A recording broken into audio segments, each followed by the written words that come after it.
Welcome to Tech Bytes and News, your daily roundup of articles featured in Hacker News. Today, we're diving into the FlashLearn Examples repository on GitHub. It's packed with practical demonstrations, and I'm really excited to share some insights. Absolutely. So FlashLearn itself, what's the big picture?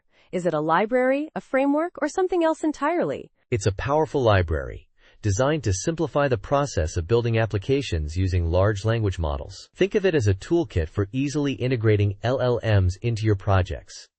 The examples directory we're looking at showcases its versatility across various domains.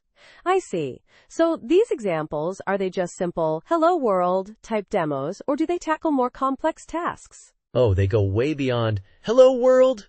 We're talking about real-world applications. There are examples for sentiment classification, customer service interactions, financial analysis, even marketing and sales scenarios. It's quite impressive, actually. There's even a section on software development examples. That's a broad range. How are these examples structured?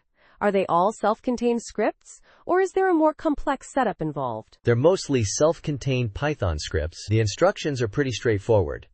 Clone the repo, install FlashLearn using pip, set your OpenAI API key, and then you can run any script directly from the command line. Pretty easy to get started.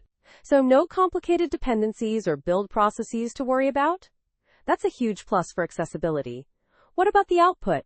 How do you see the results of these examples? The output is usually printed to the console, but many examples also generate JSONL files for more detailed analysis. This makes it easy to track the performance and results of the different LLM applications. It's a really well thought out approach.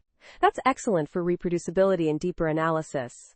Are there any particular examples that stood out to you as being particularly innovative or impressive? Well, the breadth of coverage is impressive in itself. But I was particularly struck by the examples in the finance and product intelligence areas. They demonstrate how FlashLearn can be used for tasks that require a high degree of accuracy and nuanced understanding of complex data. I agree. Those are areas where LLMs can really shine, but often require significant engineering effort to integrate effectively. FlashLearn seems to abstract away a lot of that complexity. That's a key selling point. Exactly. It's all about making the power of LLMs accessible to a wider range of developers. And the documentation is quite good too. It's easy to understand how to run each example and interpret the results. One thing I'm curious about, the examples seem to heavily rely on the OpenAI API. Are there plans to support other LLM providers? That's a great question. While the examples primarily use OpenAI, the FlashLearn library itself is designed to be modular. The documentation hints at support for other providers, but it's not explicitly detailed in the examples. That would be a valuable addition, though.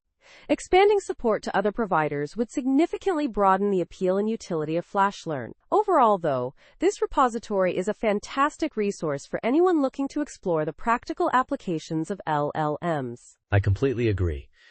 The FlashLearn Examples repository is a valuable resource for developers of all skill levels. It's a testament to the power and potential of LLMs and how FlashLearn makes them accessible. Thanks for joining us on Tech Bytes and News. I hope you found this discussion insightful. Goodbye. Bye-bye.